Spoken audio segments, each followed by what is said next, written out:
Hello viewers, அனைவருக்கும் வணக்கம். கடகராசி. நீங்கள் கடக லக்னத்தில் பிறந்தவர். ராசி மண்டலத்தில் நீர் சார்ந்த 4வது ராசி. நீங்கள் ராஜதந்திரத்துடன் தலுக்காக செயல்படக்கூடியவர். உங்களுக்கு உடல் அமைப்பின் மேல் பகுதி பெரிதாக இருக்கும். நீங்கள் எதிர்பாலைச் சேர்ந்தவர்களை விரும்புபவர். செல்வ வளத்தை நீங்கள் அனுபவிப்பவர். நீங்கள் தண்ணீரில் விருப்பம் கொண்டவர்.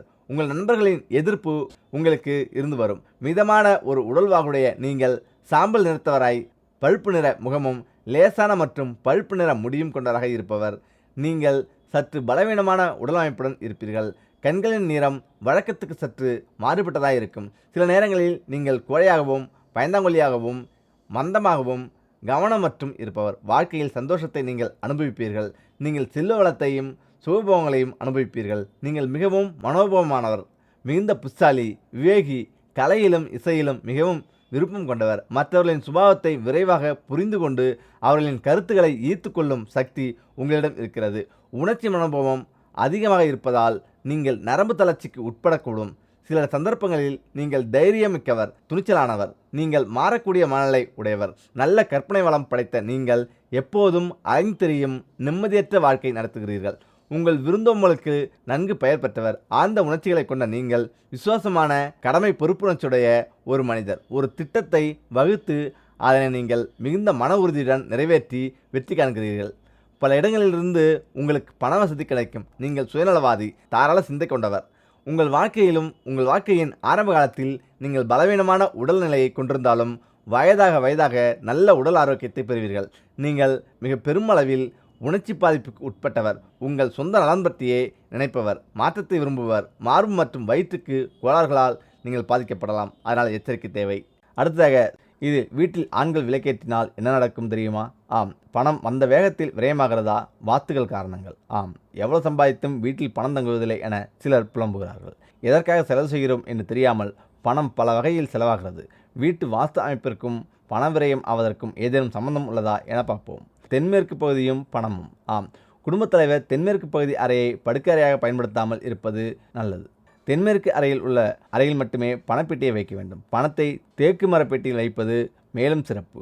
எதையும் தேக்கி வைத்து கொள்ளும் என்பதால் தான் தேக்கு மரம் என்று பெயர் இருந்தது. அதாவது நீங்கள் கட்டுக்கட்டாக பணம் வைக்க வேண்டியதில்லை. ஏதோ 100-200 வைத்தால் கூட இதுபோல் வைக்க வேண்டும். மற்றபடி பேங்கிலோ வைத்துக்கொள்ளலாம். அதன் உறுதியான நிலைத்தன்மை நம்மிடம் பணத்தை தங்கிட செய்யும். வடமேற்கு பகுதியும் பணமும். வீட்டின் வடமேற்கு பகுதி பாதிக்கப்பட்டிருந்தால் பண விரயமாகும் வாய்ப்புகள் இருக்கும். பணம் எப்படி விரயமாகிறது என்று பார்க்க வேண்டும். மற்றவர்களுக்கு கடனாக கொடுப்பதோ அல்லது ஜாமீன் கையெழுத்து போன்று ஏதேனும் இருந்தால் அதுவும் விரயமே.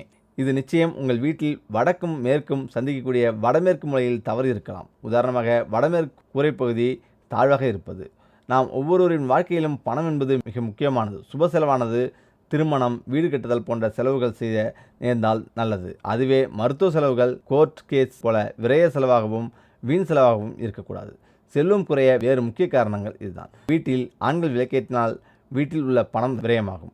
குழாய்களில் தண்ணீர் சுற்றுவது இருந்தால் வீணாகும் நீரை போல வீட்டில் உள்ள செல்வ நிலையும் வெளியேறும். அதே நேரம் ஈரத்துணிகள் போட்டு வைப்பது. வீட்டில் குறைந்தபட்ச வெளிச்சமில்லாமல் மின்சாரம் சேமிப்பது. வீட்டில் அதிக குப்பைகள் மற்றும் ஒட்டடை இருப்பது. சூரிய மறைவுக்கு பின் வீட்டை பெருக்குவது, துடைப்பது. தேவையில்லாத பொருட்களை வீட்டின் பரன்மேல் வைத்திருக்கும் போது எதிர்மறை எண்ணங்களை உருவாக்கும். பறவைகளுக்கு, தெருநாய்களுக்கு உணவு வழங்கினால் பண விரயம் குறையும். மேற்கண்ட வழிமுறைகளை உணர்ந்து வாஸ்தவர்களை கலைந்து சிறப்பாக வாழ வாழ்த்துக்கள். சூரியனை போல பிரகாசிக்க ஞாயிறு விரதம் கடைபிடித்து சூரிய பகவானை வழிபடுங்கள். ஆம், ஒரு குறிப்பிட்ட தெய்வத்தை வழிபடுவதற்கு பல விரத வழிபாட்டு முறைகள் இருக்கிறது. அந்த வகையில் உலகிற்கு ஒளியை தந்து அனைத்திற்கும் உயிராற்றலை தருகிறது சூரிய பகவான். அனைத்திற்கும் உயிராற்றலை தருகின்ற சூரிய பகவானின் அருளை பெற்று தரும் ஞாயிறு விரதம் அல்லது சூரிய விரதம் மேற்கொள்ளும் முறை பற்றியும் அதனால் கிடைக்கும் பலன்கள் பற்றியும் இங்கு தெரிந்து கொள்ளலாம். ஞாயிற்றுக்கிழமையில் விரதமிருந்து சூரிய பகவானை வழிபடுவதால் நம் முன் நிற்கும் எதிரியாக இருந்தாலும் சரி, சூரியனை போல நின்று அவர்களை காலி செய்து விடலாம். ஆம், சூரியன் தான் மிகப்பெரிய நட்சத்திரம். இந்த பிரபஞ்சத்துக்கே ஆற்றலை தரக்கூடியவர் இவர்தான். இவரை வழிபடுபவர்களுக்கு நிச்சயம் போதுமான ஆற்றலை தந்து வெற்றி பெற செய்வார் சூரிய பகவான். சூரிய விரத விதிமுறைகள். விரதம் இருப்பவர்கள் காலையில் சூரியோதயத்திற்கு முன் எழுந்து பிரம்ம முகூர்த்தத்தில் நீராட வேண்டும். பூஜை செய்யும் இடத்தை நன்கு சுத்தம் செய்து கொள்ள வேண்டும். அர்ச்சனைக்கு ஒரு தட்டை தயார் செய்து அதில் கொஞ்சம் அரிசி, குங்குமம், சிவப்பு நிற மலர்கள், ஏதேனும் ஒரு பழம் ஆகியவற்றை எடுத்து வைத்துக் கொள்ள வேண்டும். விளக்கை ஏற்றிக்கொண்டு அதை சூரியன் உதிக்கும் திசை நோக்கி வைத்து ஒரு சிறிய சொம்பில் வைத்திருக்கும் தண்ணீரை எடுத்து சூரிய பகவானை நோக்கி வழிபட்டு கொண்டே அந்த அர்ச்சனை தட்டின் மீது தீத்தனம் போல தெளிக்க வேண்டும். பூஜை முடிந்தவுடன் நீங்கள் சாப்பிட வேண்டியது ஏதேனும் இனிப்பு வகையாக இருக்க வேண்டும். குறிப்பாக வெல்லம் சேர்த்து செய்யப்பட்ட இனிப்பை சாப்பிடலாம். அதன் பின் மாலை வரை தண்ணீர், பால் தவிர வேறு எதுவும் சாப்பிடக்கூடாது. காலை முதல் மாலை வரை சாப்பிடாமல் விரதம் இருந்துவிட்டு மாலையில் சூரிய அஸ்தமனத்துக்கு முன்பு சாப்பிட்டு விட வேண்டும். ஒருவேளை சூரிய அஸ்தமனத்துக்கு முன்பாக சாப்பிடவில்லை என்றால் கட்டாயம் அன்றைய நாள் முழுக்க சாப்பிடக்கூடாது. அடுத்த நாள் காலை சூரிய உதயத்துக்கு பின்னர் தான் சாப்பிட வேண்டும். சூரிய விரதம் மேற்கொள்பவர்களுக்கு உடல் ஆரோக்கியம் மேம்பட்டு ஆயுள் நீடிக்கும். கொடிய நோய்கள் எதுவும் அண்டாது. முகத்தில் ஒரு வசீகரம் உண்டாகும்.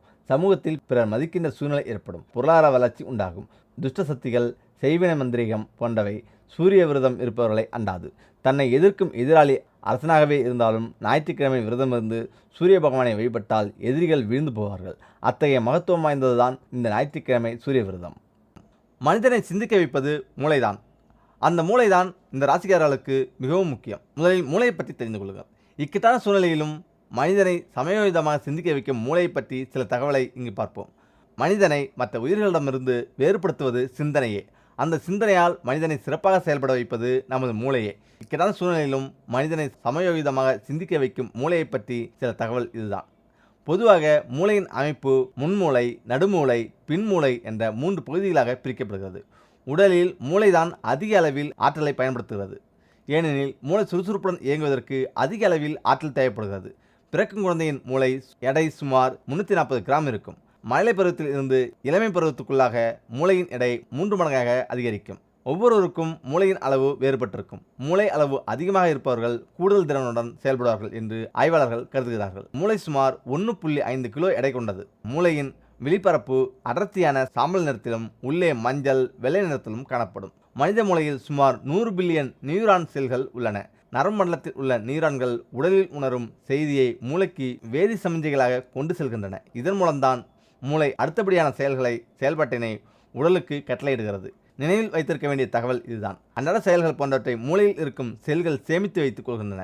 மூச்சு விடுதல், செரிமானம், இதய துடிப்பு, கொட்டாய் போன்ற இயல்பான செயல்களையும் சிந்தித்தல், புரிந்து கொள்ளுதல் போன்ற சிக்கலான உயர்நிலை செயல்களையும் மூளை கட்டுப்படுத்துகிறது. மற்ற உயிரினங்களை விடவும் இத்தகைய சிக்கலான உயர்நிலை இயக்கங்களை மனித மூளையே சிறப்பாக செய்கிறது. மனித மூளையில் திரவப் பொருட்கள் 80% அளவிற்கு இருப்பதால் மூளை மிகவும் மென்மையானதாக அமைந்துள்ளது. மேலும் பகல் நேரத்தை விட இரவு நேரங்களில்தான் மூளை அதிக சுறுசுறுப்பாகவும் கூடுதல் சிந்தனை திறன் உடையதாகவும் செயல்படுகிறது. உடலில் உள்ள மொத்த இரத்தத்தில் 20% மூளைக்கு மட்டும் பயன்படுத்தப்படுகிறது. மனித சுவாசிக்கும் ஆக்சிஜனில் 20% மூளை தனது செயல்பாட்டிற்காக பயன்படுத்திக் கொள்கிறது. மூளையை சுற்றி தடிப்பாக மண்டை ஓடு எலும்புகள் உள்ளன. இவை ஆபத்து காலத்தில் மூளை சேதத்தில் இருந்து பாதுகாக்கிறது. மேலும் தலைப்பகுதியில் ஏற்படும் அதிர்வுகளை முதுகுத்தண்டு நீர்மம் என்னும் நீர்மப் பொருள் ஈர்த்துக்கொள்கிறது. இதனால் மனித மூளை பாதுகாப்பாக செயல்படுகிறது. முக்கியமாக கவனிக்க வேண்டியது, மூளை மிகவும் மென்மையானதாக அமைந்துள்ளது. மேலும் பகல் நேரத்தை விட இரவு நேரங்களில்தான் மூளை அதிக சுறுசுறுப்பாகவும் கூடுதல் சிந்தனை திறன் உடையதாகவும் செயல்படுகிறது. நமது உடலில் அனைத்து உறுப்புகளையும் இயக்குவது ஜோதிடமே, அதுவும் கிரகங்கள். நாம் என்ன நினைக்கிறோமோ அந்த கிரகங்கள் அதனுடைய சாதக நிலையை நமக்கு செயல்படுத்தும். அதனால் எப்பொழுதுமே நல்லதே நினைத்து இறைவனை வழிபட்டு நல்லதே செயல்பட்டால் எல்லாமே நன்றாக நடக்கும்.